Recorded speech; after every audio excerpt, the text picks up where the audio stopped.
अध्याय 23। तब सारी सभा उठकर उसे पीलातुस के पास ले गई और वे ये कहकर उस पर दोष लगाने लगे कि हमने इसे लोगों को बहकाते और कैसर को कर देने से मना करते और अपने आप को मसीह कहते हुए सुना है। पीलातुस ने उससे पूछा, क्या तू यहूदियों का राजा है? उसने उसे उत्तर दिया कि तू आप ही कह रहा है। तब पीलातुस ने महायाजकों और लोगों से कहा, मैं इस मनुष्य में कुछ दोष नहीं पाता। पर वे और भी दृढ़ता से कहने लगे, ये गलील से लेकर यहाँ तक सारे यहूदियों में उपदेश दे देकर लोगों को उकसाता है। ये सुनकर पीलातुस ने पूछा, क्या यह मनुष्य गलीली है? और ये जानकर कि वो हेरोदेस की रियासत का है, उसे हेरोदेस के पास भेज दिया, क्योंकि उन दिनों में वो भी यरूशलेम में था। हेरोदेस यीशु को देखकर बहुत ही प्रसन्न हुआ, क्योंकि वो बहुत दिनों से उसको देखना चाहता था, इसलिए कि उसके विषय में सुना था और उसका कुछ चिन्ह देखने की आशा रखता था। वो उससे बहुतेरी बातें पूछता रहा, पर उसने उसको कुछ भी उत्तर न दिया। और महायाजक और शास्त्री खड़े हुए तन मन से उस पर दोष लगाते रहे। तब हेरोदेस ने अपने सिपाहियों के साथ उसका अपमान करके ठट्ठों में उड़ाया और भड़कीला वस्त्र पहनाकर उसे पीलातुस के पास लौटा दिया। उसी दिन पीलातुस और हेरोदेस मित्र हो गए। इसके पहले वे एक दूसरे के बैरी थे। पीलातुस ने महायाजकों और सरदारों और लोगों को बुलाकर उनसे कहा, तुम इस मनुष्य को लोगों को बहकाने वाला ठहराकर मेरे पास लाए हो। देखो, मैंने तुम्हारे सामने उसकी जांच की, पर जिन बातों का तुम उस पर दोष लगाते हो, उन बातों के विषय में मैंने उसमें कुछ भी दोष नहीं पाया है। ना हेरोदस ने, क्योंकि उसने उसे हमारे पास लौटा दिया है। देखो, उससे ऐसा कुछ भी नहीं हुआ कि वह मनुष्य दंड के योग्य पाया जाए, इसलिए मैं उसे पिटवाकर छोड़ देता हूं। तब सब मिलकर चिल्ला उठे कि इसका काम तमाम कर और हमारे लिए बरअब्बा को छोड़ दे।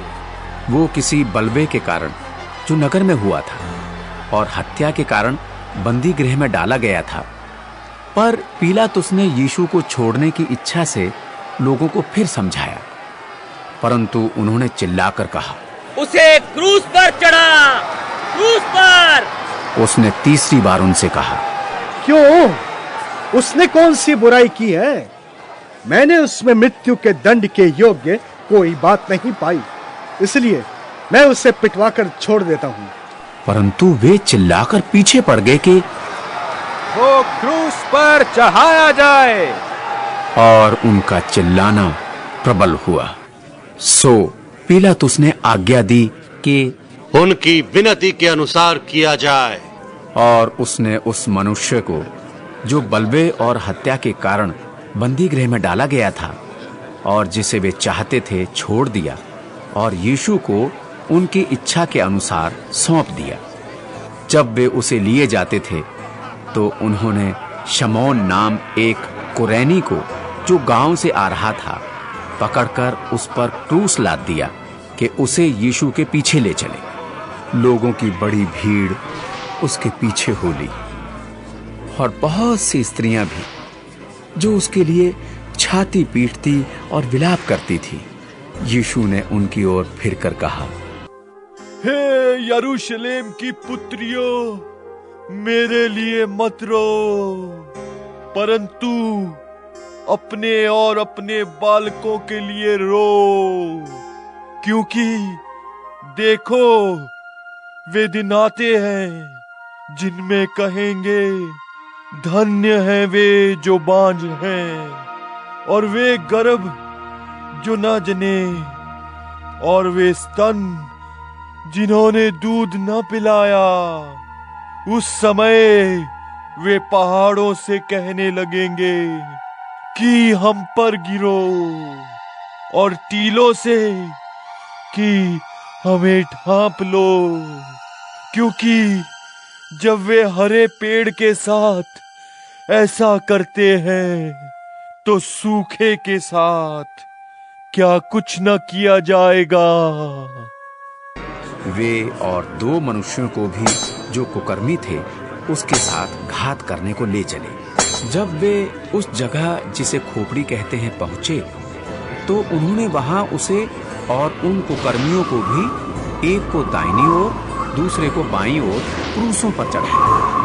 तब यीशु ने कहा, हे पिता, इन्हें क्षमा कर, क्योंकि ये नहीं जानते कि क्या कर रहे हैं।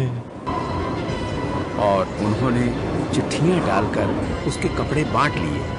लोग खड़े खड़े देख रहे थे और सरदार भी ठट्ठा करके कहते थे कि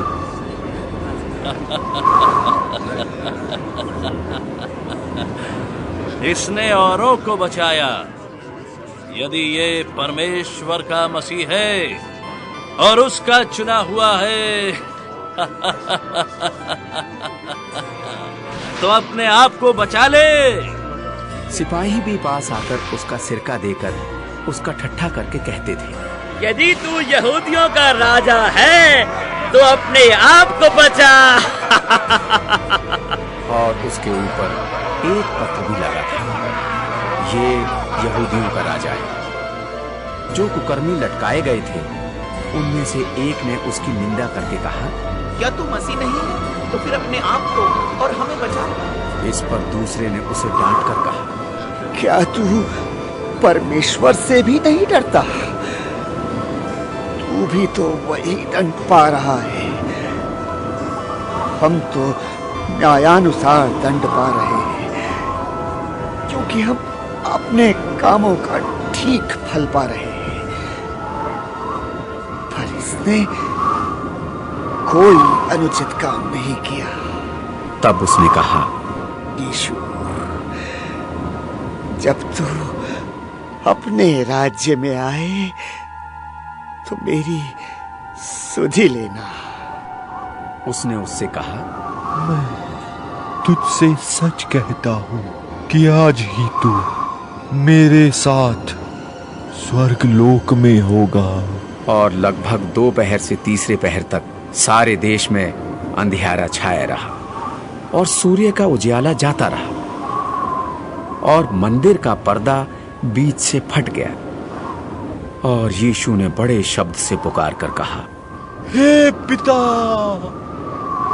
मैं अपनी आत्मा तेरे हाथों में सौंपता हूँ। और ये कहकर प्राण छोड़ दिए। सूबेदार ने जो कुछ हुआ था देखकर परमेश्वर की बड़ाई की और कहा, निश्चय ये मनुष्य धर्मी था। और भीड़ जो ये देखने को इकट्ठी हुई थी इस घटना को देखकर छाती पीटती हुई लौट गई। और उसके सब जान पहचान और जो स्त्रियां गलील से उसके साथ आई थीं, दूर खड़ी हुई ये सब देख रही थीं। और देखो, यूसुफ नाम एक मंत्री जो सज्जन और धर्मी पुरुष था, वो उनके विचार और उनके इस काम से प्रसन्न न था। वो यहूदियों के नगर अरिमतैया का रहने वाला और परमेश्वर के राज्य की बाट जोहने वाला था। उसने पिलातुस के पास जाकर यीशु की लोथ मांग ली और उसे उतारकर चादर में लपेटा और एक कब्र में रखा जो चट्टान में खोदी हुई थी और उसमें कोई कभी न रखा गया था। वो तैयारी का दिन था और सब्त का दिन आरंभ होने पर था। उन स्त्रियों ने जो उसके साथ गलील से आई थीं, पीछे पीछे जाकर उस कब्र को देखा और ये भी कि उसकी लोथ किस रीति से रखी गई है, और लौटकर सुगंधित वस्तुएं और इत्र तैयार किया और सब्त के दिन तो उन्होंने आज्ञा के अनुसार विश्राम किया।